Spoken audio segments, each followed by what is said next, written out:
ದೇವರಿಗೆ ಸ್ತೋತ್ರವಾಗಲಿ. ಹುಟ್ಟಿದಾಗಿಂದ ತಪ್ಪು ತಪ್ಪು ತಪ್ಪು ತಪ್ಪು ಈ ತಪ್ಪು ಮಾಡೋದ್ರಿಂದ ವೇದನೆಗಳು ಅಧಿಕವಾಗ್ತಾ ಇರುತ್ತೆ, ದುಃಖಗಳು ಅಧಿಕವಾಗ್ತಾ ಇರುತ್ತೆ. ಮನಸ್ಸಾಕ್ಷಿ ಬಂದ್ಬಿಟ್ಟು ನಾವು ಮಾಡ್ತಿರೋದು ತಪ್ಪಿನಿಂದ ದುಃಖವು, ವೇದನೆಯು, ಬೇಜಾರು ಅಧಿಕವಾಗ್ತಾ ಇರುತ್ತೆ. ಏನಂತ ಹೇಳಿದ್ರೆ, ಇವಾಗ ಯಾರೋ ಒಬ್ಬರು ನಮಗೆ ತಪ್ಪೇ ಮಾಡಿರಲ್ಲ, ನಮ್ಮನ್ನು ಬೈತಾ ಇರ್ತಾರೆ. ನಮಗೆ ಏನಾಗುತ್ತೆ, ಅವರು ನಮ್ಮನ್ನು ಬೈದಿದ ತಕ್ಷಣ ನಾವು ಅವ್ರ ಮೇಲೆ ಕೋಪಗೊಳ್ಳೋದು, ನಾವೇನು ತಪ್ಪು ಮಾಡಿಲ್ಲ ಸುಳ್ಳಾಗಿ ಹೇಳೋದನ್ನೋದು, ಅವ್ರ ಮೇಲೆ ವೈರಾಗ್ಯ ಇಟ್ಕೊಳ್ಳೋದು. ಸುಮ್ಮನೆ ಉದಾಹರಣೆಗೆ ಒಂದೆರಡು ಹೇಳ್ತೀನಿ. ಈ ರೀತಿಯಾಗಿ ತಪ್ಪುಗಳೇ ಯೋಚನೆ ಮಾಡೋದು, ಒಂದು ಹೆಣ್ಣನ್ನು ನೋಡಿಬಿಟ್ಟು ಅಂದವಾಗಿದೆ ಅನ್ನೋದು, ಮತ್ತು ಬೇರೆ ಕುಟುಂಬದ ಬಗ್ಗೆ ಮಾತಾಡೋದು, ಬೇರೆ ಜನಗಳ ಬಗ್ಗೆ ಮಾತಾಡೋದು, ಇವೆಲ್ಲ ತಪ್ಪುಗಳನ್ನೇ ಮಾಡ್ತಾ ಇರ್ತೀವಿ. ನಮ್ಮ ಹತ್ರ ಒಳ್ಳೆತನ ಅನ್ನೋದು ಏನು ಇರೋದಿಲ್ಲ. ಆದರೆ ಸಭೆಗೆ ಬಂದಾಗ ಚರ್ಚಲ್ಲಿ ಒಂದು 18 ವರ್ಷ ಇಲ್ಲದ್ರೆ ಒಂದು 20 ವರ್ಷದ ವಯಸ್ಸಿನಲ್ಲಿ ಸಭೆಯಲ್ಲಿ ನೀನು ಮಾಡಿರುವ ಪಾಪಗಳು, ಯೋಚನೆಗಳಲ್ಲಿ ಕಾಲುಗಳು ಹೋಗಬಾರೋ ಜಾಗದಲ್ಲಿ ಹೋಗಿರೋದು, ಕೈಗಳಿಂದ ಏನಾದರೂ ಮಿಸ್ಟೇಕ್ ಮಾಡಿದರೆ, ಕಣ್ಣಿನಿಂದ, ಯೋಚನೆಗಳಿಂದ, ಹೃದಯದಲ್ಲಿ ಏನಾದರೂ ಯೋಚನೆ ಮಾಡಿದರೆ, ಕಿವಿಯಿಂದ ಕೆಟ್ಟದ್ದು ಕೇಳಿದರೆ, ಇದೆಲ್ಲ ಬಂದ್ಬಿಟ್ಟು ಕ್ಲಾಸ್ ಕೊಟ್ಟು, ದೀಕ್ಷಾಸ್ನಾನ ಕೊಟ್ಟು, ನೀರಿನಲ್ಲಿ ಮುಳುಗಿಸಿ ಇಬ್ಬರಿಸಿ, ಇನ್ನು ಪಾಪನೇ ಮಾಡ್ದಂಗೆ ಜೀವಿಸೋದಕ್ಕೆ ಒಪ್ಪಿಸಿಕೊಡ್ತೀವಿ. ಆದ ಮತ್ತೆ ತಪ್ಪು ಸ್ಟಾರ್ಟ್ ಆಗುತ್ತೆ. ಹೆಂಗಂದರೆ, ಬರೀ ತಪ್ಪೇ ಮಾಡ್ತಾ ಇರೋರು ದೇವ್ರ ನಂಬು ಸಭೆಗೆ ಬಂದ ಮೇಲೆ ತಪ್ಪುಗಳನ್ನೆಲ್ಲ ಕ್ಷಮಿಸಲ್ಪಟ್ಟು ದೇವ್ರ ಕಡೆಗೆ ಬಂದಿರ್ತಾರೆ.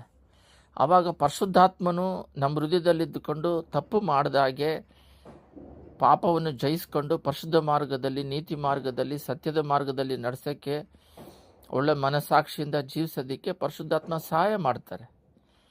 ಆದ್ರೂ ಸಭೆಯಲ್ಲಿ ತಪ್ಪು ಮಾಡ್ತಾ ಇರ್ತೀವಿ. ಏನಕ್ಕೆ ಈ ತಪ್ಪು ಎರಡನೇ ಟೈಮ್ ಮಾಡಬಾರ್ದು?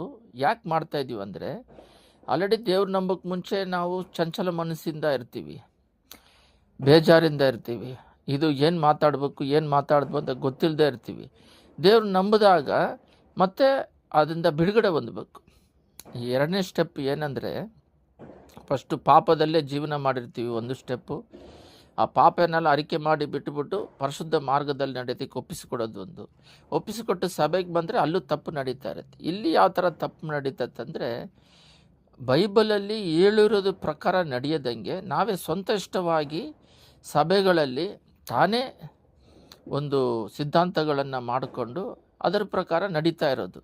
ಬಟ್ ಅದು ನಡೀತಾ ಇರೋದೆಲ್ಲ ಬೈಬಲಿಗೆ ಹೋಲಿಸಿ ನೋಡಿದ್ರೆ ತಪ್ಪಾಗಿರುತ್ತೆ. ಎಲ್ಲನೂ ಅಷ್ಟೇ. ಒಂದು ಉದಾಹರಣೆಗೆ ತಗೊಂಡ್ರೆ, ಒಂದು ಚರ್ಚಿಗೆ ಹೋದರೆ ಎಲ್ಲರೂ ಲಬೋದು ಇಬೋದು ಅಂತ ಅಂದರೆ ವಾಣಿಗಳನ್ನು ಆಡ್ತಾರೆ, ಅನ್ಯ ಭಾಷೆ ಅಂತ ಹೇಳ್ತಾರೆ, ಅದು ವಾಣಿಗಳನ್ನು ಆಡ್ತಾ ಇರ್ತಾರೆ ಅಂತ ಬೈಬಲಲ್ಲಿದೆ. ಆದರೆ ಇದು ವಾಣಿಗಳನ್ನು ಆಡ್ತಾ ಇರಬೇಕಾದ್ರೆ ಇದು ಬೈಬಲಲ್ಲಿ ಸ್ಪಷ್ಟವಾಗಿದೆ. ಬಟ್ ಇಲ್ಲಿ ತಪ್ಪಾಗಿ ಇದನ್ನು ಉಚ್ಚರಿಸ್ತಾ ಇದ್ದಾರೆ. ಆದರೆ ನೀವೆಲ್ಲರೂ ಪ್ರವಾದಿಸುತ್ತಿರಲು, ಇಲ್ಲಿ ನೋಡ್ರಿ, ಇಲ್ಲಿ ಸ್ಪಷ್ಟವಾಗಿದೆ, ಕ್ರಿಸ್ತ ನಂಬಿಕೆಯಿಲ್ಲದವರು ಒಳಗೆ ಬಂದು ನೋಡಿ ನಿಮಗೆ ಹುಚ್ಚು ಹಿಡಿದಿದೆ ಎಂದು ಹೇಳುವುದಿಲ್ಲ. ಹೊಸದಾಗಿ ಯಾರೋ ಸಭೆಗೆ ಬಂದಿರ್ತಾರೆ, ಆವಾಗ ಎಲ್ಲರೂ ಅದರಲ್ಲಿ ನೀವೆಲ್ಲರೂ ಪ್ರವಾದಿಸುತ್ತಿರಲು ಕ್ರಿಸ್ತ ನಂಬಿಕೆ ಇಲ್ಲದವರಾಗಿ, ಈ ವರವಿಲ್ಲದವನಾಗಿ ಒಳಗೆ ಬಂದರೆ ಅವನ್ನೆಲ್ಲರನ್ನು ಮಾತನ್ನು ಕೇಳಿ, ಇವರು ಹೊಸದಾಗಿ ಬಂದಿರ್ತಾರೆ, ಇವರು ಕಚಾಮುಚ ಅಂತ ಮಾತಾಡ್ತಾ ಇರ್ತಾರೆ. ಆದರೆ ಬೈಬಲಲ್ಲಿ ಸ್ಪಷ್ಟವಾಗಿದೆ, ಸಭೆಯಲ್ಲಿ ಯಾರಾದರೂ ವಾಣಿ ಆಡಿದ್ರೆ, ಅಂದರೆ ವಾಣಿ ಅಂದರೆ ಒಂದು ಹೊಸ ಭಾಷೆ, ಅದು ಆಡಿದಾಗ ಅದು ಅರ್ಥ ಹೇಳುವವರು, ಇದು ಇಲ್ಲೇ 28ರಲ್ಲೇ ಇದೆ. ಒಬ್ಬನು ಅರ್ಥವನ್ನು ಹೇಳಬೇಕು, ಅರ್ಥವನ್ನು ಹೇಳುವುದಿಲ್ಲವಿದ್ದರೆ ವಾಣಿಗಳನ್ನು ಆಡುವವನು ಸಭೆಯಲ್ಲಿ ಸುಮ್ಮನಿರಲಿ. ಯಾರಾದರೂ ವಾಣಿ ಅಂದರೆ ಇದು ಚಿಕ್ಕ ಚಿಕ್ಕ ವಿಷಯಗಳು ಇನ್ನೂ ಭಾಳ ಇದ್ದಾವೆ. ಈ ರೀತಿ ಸುಮ್ಮನೆ ಬಾಬಾ ಅನ್ನೋದು ಅದು ಸಭೆಯಲ್ಲಿ ಆಡಬಾರ್ದು, ಪರ್ಸನಲ್ಲಾಗಿ ಮಾಡಬೇಕು, ಸ್ಪಷ್ಟವಾಗಿದೆ. ಮತ್ತೇನು ಸಭೆಯಲ್ಲಿ ಎಲ್ಲರೂ ಸೇರ್ಕೊಂಡು ಈ ಥರ ಮಾಡ್ತಾರೆ. ಈ ಥರ ಆದಾಗ ಅನ್ಯ ಜನಗಳು ಇದೇ ಥರ ಅವರು ದೇವ್ರು ಬಂದಂತ ಮಾಡಿದಾಗ, ಆವಾಗ ಇವರೇನು ಹೇಳ್ತಾರೆ, ಅನ್ಯ ಜನಗಳು ಈ ಥರ ಮಾಡಿದಾಗ ನೀವೇ ಮಾಡ್ತಿರಲ್ಲ, ನಾವೇನು ಮಾಡೋದು ಅಂಥೇಳಿ ಅವರು ನಮ್ಮನ್ನು ಕ್ವಶನ್ ಮಾಡ್ತಾರೆ. ನಾವು ಕರೆಕ್ಟಾಗಿದ್ದರೆ ತಾನೆ. ಇದೇ ರೀತಿಯಾಗಿ ಕ್ರಿಸ್ಮಸ್ ಮಾಡಬಾರ್ದು ಮಾಡ್ರಿ ಅಂತ ಬೈಬಲಲ್ಲಿಲ್ಲ, ಆ ಡೇಟು ಇಲ್ಲ, ಮಾಡ್ತಾರೆ. ಈಸ್ಟರ್ ಅನ್ನೋ ಪದ ಬೈಬಲಲ್ಲಿ ಆದಿಕಾಂಡದಿಂದ ಪ್ರಕಟಣೆವರೆಗೂ ಇಲ್ಲ. ಬಟ್ ಅದು ಬೈಬಲ್ನ ಬಿಟ್ಟು ಹೊರಗಡೆ ಎಸೆಕಲ್ ಅಲ್ಲಿ ನಾವು ಓದುವುದಾದರೆ 8ರಲ್ಲಿ ಚಾಪ್ಟರ್ 8 14ರಲ್ಲಿ ಬರ್ತಾ ಇದೆ. ತಂಬುಸು ಅವರ ಒಂದು ಇದಾರಲ್ಲ, ಅವರ ತಾಯಿ ಹೆಸರು ಆ ಥರ ಒಂದು ಈಶ್ವರಿ ಅಂತ ಹೇಳ್ಬಿಟ್ಟು ಇವಾಗ ಮಾಡ್ತಿರೋದು. ಈ ಎಸ್ತರ್ ಹೆಸರು ಬೇರೆ. ಈಸ್ಟರ್ ಅನ್ನೋ ಪದ ಬಂದು ಒಂದು ಮೊಟ್ಟೆಯ ಹಬ್ಬವಾಗಿ ಅದನ್ನು ಆಚರಿಸ್ತಾ ಇರ್ತಾರೆ. ಅದು ಬಂದ್ಬಿಟ್ಟು ವ್ಯಭಿಚಾರ ಸ್ತ್ರೀಯ ಹೆಸರು ಅದು.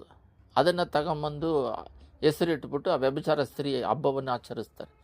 ಆದರೆ ದೇವರು ಪುನರುತ್ಥಾನ ಆದರೂ ಮಾಡೋಣ, ರೆಸರೆಕ್ಷನ್ ಡೇ ಅಂತ ಹೆಸರಿಡೋಣ, ಪುನರುತ್ಥಾನದ ದಿನ ಅಂತೇಳಿ ಇಡೋಣ. ಇದು ಈಸ್ಟರ್ ಅನ್ನೋ ಪದ ಹೆಂಗೆ ಬಂತು ಅಂದರೆ, ಯಾರೋ ಒಬ್ಬರು ಅಜ್ಞಾನಿಗಳಾಗಿ ಅರಿವಿಲ್ಲದೆ ತಗೊಂಬಂದು ಇಟ್ಟರೆ ಅದನ್ನು ಪ್ರಪಂಚ ಪೂರ್ತಿ ಹರಡಿರ್ತಾರೆ. ಬಟ್ ಅದನ್ನೇ ಫಾಲೋ ಮಾಡೋದು.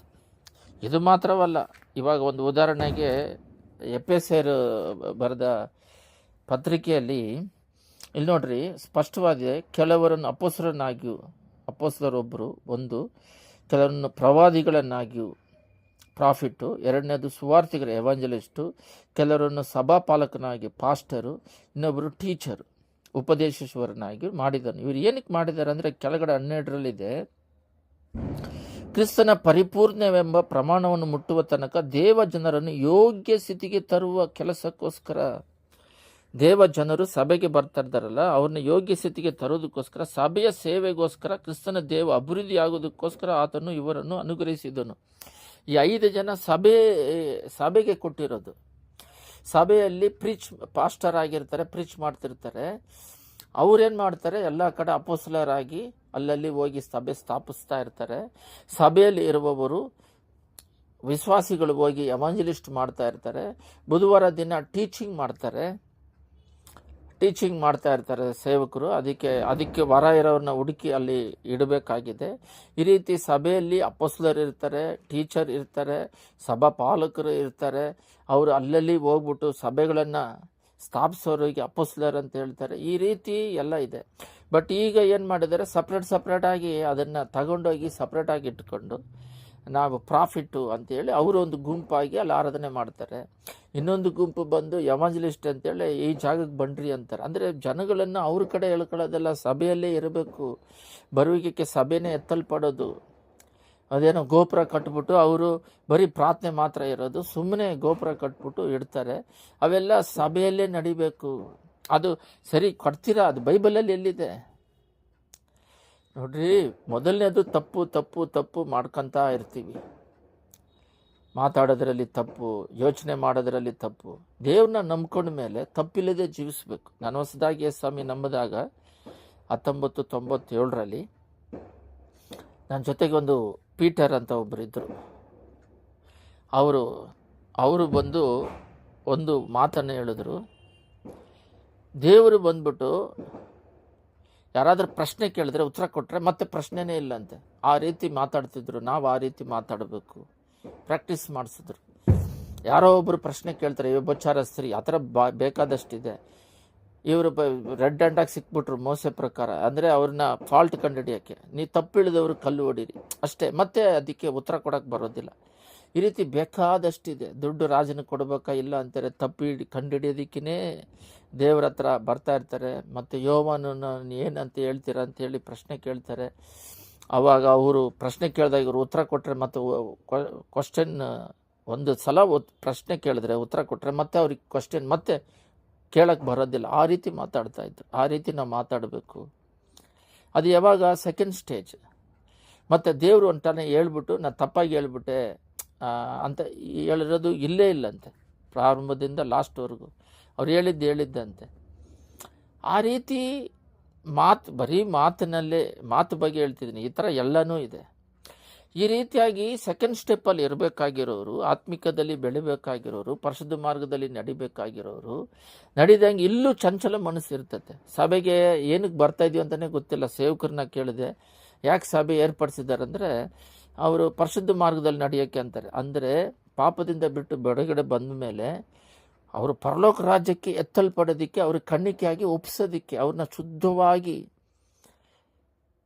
ಅವರು ಯಾವುದೇ ಕಲ್ಮಶ ಇಲ್ಲದಂಗೆ, ಆಲ್ರೆಡಿ ಅವರು ಕುಡಿದಿರ್ತಾರೆ, ಬೀಡಿ ಸೇದಿರ್ತಾರೆ, ಕೊಲೆಗಳು ಮಾಡ್ತಾರೆ, ಎಲ್ಲ ತಪ್ಪು ಮಾಡಿರ್ತಾರೆ, ಅದನ್ನೆಲ್ಲ ಕ್ಷಮಿಸಿ ದೇವ್ರ ಕಡೆಗೆ ಬಂದ ಮೇಲೆ ಇನ್ನೂ ಪೂರ್ಣತೆ ದೇವರಾಗೆ ಮಾರ್ಪಡೋದಕ್ಕೆ, ಮನುಷ್ಯರನ್ನ ಹೋಲಿಸೋದಲ್ಲ,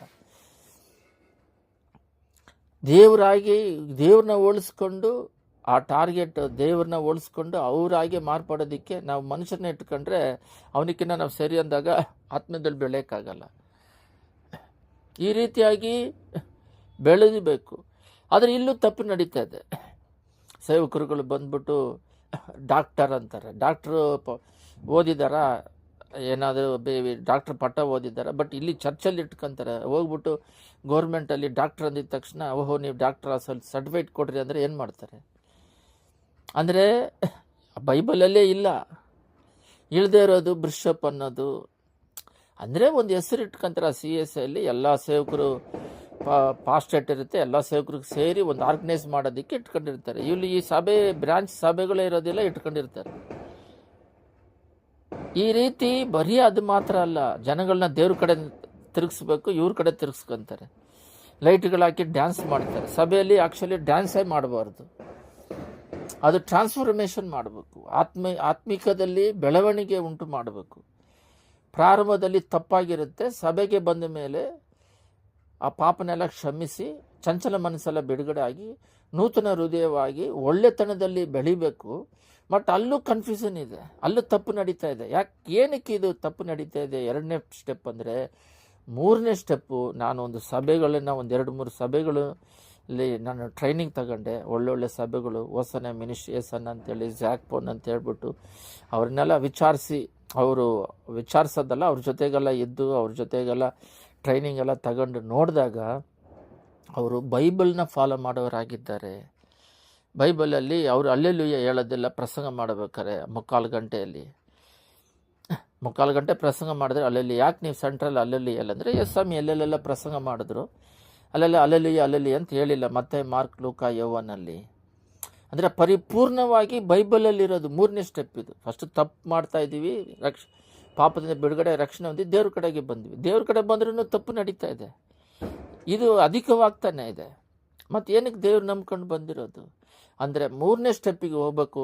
ಏನಕ್ಕೆ 3ನೇ ಸ್ಟೆಪ್ ಅಂದರೆ, ಯಾಕೆ 2ನೇ ಸ್ಟೆಪ್ ಅಂದರೆ, ಅಲ್ಲಲ್ಲಿ ಸೇವಕರುಗಳು ಸಭೆಗಳಲ್ಲಿ ಏನು ಮಾಡ್ತಾರೆ ಅದನ್ನು ಕಾಪಿ ಚುಟಿ ಹೊಡೆಯೋದು. ಬೈಬಲಲ್ಲಿರೋ ಥರ ನಡೀತಾ ಇಲ್ಲ. 3ನೇ ಸ್ಟೆಪ್ ಏನಂದರೆ, ತಪ್ಪಿಲ್ಲದೆ ಜೀವನ ಮಾಡಬೇಕು. ಯೋಚನೆಗಳಲ್ಲಿ ಎಲ್ಲ ಪರಿಪೂರ್ಣವಾಗಬೇಕಂದ್ರೆ ಬೈಬಲಲ್ಲಿ ಏನು ಹೇಳಿದ್ದಾರೋ, ಮತ್ತೆಯಿಂದ ಮಾರ್ಕ್ವರೆಗೂ ಪ್ರಕಟಣೆವರೆಗೂ ಏನು ಹೇಳಿದಾರೋ ಆ ರೀತಿ ಸಭೆನ ನಡೆಸೋದಕ್ಕೆ ತನ್ನನ್ನು ತಾನು ಒಪ್ಪಿಸಿಕೊಟ್ಟು ಬೈಬಲಲ್ಲಿ ಕೊಟ್ಟಿರುವ ಪ್ರಕಾರ ನಡಿಬೇಕು. ಉದಾಹರಣೆಗೆ ಎಷ್ಟೋ ಹೇಳ್ಬೋದು. ಏನಂತ ಹೇಳಿದ್ರೆ, ಕಾಣಿಕೆ ಹಾಡು ಹೇಳ್ತಿರ್ಬೇಕಾದ್ರೆ ಕಾಣಿಕೆ ತಗೊಂಡೋಗ್ತಾರೆ. ಆ ಸೇವಕರು ಬೈಬಲಲ್ಲಿ ಸ್ವಾಮಿ ಮೆಸೇಜ್ ಕೊಡ್ತಿದ್ದಾಗ ಎಲ್ಲೂ ಪ್ಲೇಟ್ ತಗೊಂಡು ಹೋಗಿರೋ ಥರ ಇಲ್ಲ, ಚೀಲ ಇತ್ತು, ಅದು ಪೂರ್ತಿಯಾಗಿ ಎಲ್ಲ ಆದಮೇಲೆ ಪ್ರೀತಿಯಿಂದ ಕೊಡುವಂಥದ್ದು. ಬೈಬಲಲ್ಲಿ ಬರ್ದಿಲ್ಲಲ್ಲ ಆ ಥರ ಪ್ಲೇಟ್ ತಗೊಂಡೋಗಿ ಒಂಥರ ತಟ್ಟೆ ತಗೊಂಡೋಗಿ ಹಾಡು ಹೇಳ್ಬೇಕಾದ್ರೆ ತಗೋಬೇಕು ಅಂತ. ಅಲ್ಲಿ ಬಾಕ್ಸ್ ಇರುತ್ತೆ, ಮನಪೂರ್ವಕವಾಗಿ ರಕ್ಷಣೆ ಹೊಂದವರು ಕೊಡ್ರಿ ಅಂದರೆ ಮುಗೀತು. ಇದು ಮಾತ್ರವಲ್ಲ, ಅವ್ರು ಕ್ರಿಸ್ಮಸ್ ಮಾಡಲ್ಲ, ಬೈಬಲಲ್ಲಿ ಕೊಟ್ಟಿಲ್ಲ ಅಂತ ಇಷ್ಟು ಮಾಡೋದಿಲ್ಲ. ಮತ್ತು ಚಿಕ್ಕ ಮಕ್ಕಳಿಗೆ ಬೇಕಾಗಿರೋ ಕ್ಲಾಸ್ ಆತ್ಮಿಕದಲ್ಲಿ ಬೆಳೆಯೋಕ್ಕೆ, ಯೌವನಸ್ಥರಿಗೆ ಬೇಕಾಗಿರುವ ಮದುವೆ ಆಗ ಮುಂಚೆ ಪರಿಶುದ್ಧತೆ, ಇದುವರೆಗೂ 1974 ಇದುವರೆಗೂ ಎಷ್ಟೋ 3 ತಲೆರಾದರೂ ಡೈವರ್ಸ್ಗಳಿಲ್ಲ. ಮ್ಯಾರೇಜ್ ಮಾಡ್ಬೇಕಾದ್ರೆ ವರದಕ್ಷಿಣೆ ಕೇಳಬಾರ್ದು ಲೆಟ್ರು. ಪರಿಶುದ್ಧತೆ ಬೈಬಲಲ್ಲಿ ಏನೇನಿದೆ ಅದನ್ನೆಲ್ಲ ಇಂಡಿಯಾ ಗೋರ್ಮೆಂಟೇ ವರದಕ್ಷಿಣೆ ತಗೋಬಾರ್ದು ಅಂತ ಹೇಳ್ತಾ ಇದೆ. ಅದೆಲ್ಲ ಕಲ್ಚರ್ ಅದೆಲ್ಲ ಸಭೆ ಒಳಗೆ ಹೆಂಗೆ ಬರುತ್ತೆ ಅಂದರೆ, ಪರಿಪೂರ್ಣವಾಗಿ ಸಭೆಯಲ್ಲಿರೋರು ಇನ್ನೊಂದು ಸಭೆಯವ್ರಿಗೆ ಕಾಸು ಕೇಳಬಾರ್ದು, ಕೊಡಬಾರ್ದು, ಯಾವ ಜಾತಿ ಕೇಳಬಾರ್ದು, ಏನು ಕೆಲಸ ಮಾಡ್ತಿದ್ರೆ ಏನಂತ ಕೇಳಬಾರ್ದು, ಸ್ಪಿರಿಚುವಲ್ ಬಗ್ಗೆ ಮಾತಾಡಬೇಕು. ಆ ರೀತಿயான ಸಹಾಯ ಮಾಡೋದಿದ್ರೆ ಎಲ್ಡರ್ ಇರ್ತಾರೆ, ಅವ್ರ ಹತ್ರ ಹೋಗಿ ಅವ್ರಿಗೆ ಸಹಾಯ ಮಾಡೋಣ ಅಂತಿದ್ದೀನಿ ಕೊಟ್ಟರೆ ಅವ್ರ ಸಭೆ ಮೂಲಕ ಸರಿ ನೀವು ಅಂತ ಕೊಡ್ತಾರೆ. ಈ ರೀತಿ ಸಿಸ್ಟಮೆಟಿಕ್ ಡಿಸಿಪ್ಲಿನ್, ಪರಿಶುದ್ಧತೆ, ನೀತಿ ಮಾರ್ಗ, ನಿತ್ಯ ರಾಜ್ಯದ ಮಾರ್ಗ ಬೈಬಲಲ್ಲಿ ಯಾವ ರೀತಿ ಇದೆ ಆ ರೀತಿ ನಡೆಸೋದಕ್ಕೆ ತನ್ನನ್ನು ತಾನೇ ಒಪ್ಪಿಸಿಕೊಡಬೇಕು. ಈ ವಾಣಿಗಳನ್ನು ಆಡೋದು ಕೂಡ ಅಷ್ಟೇ.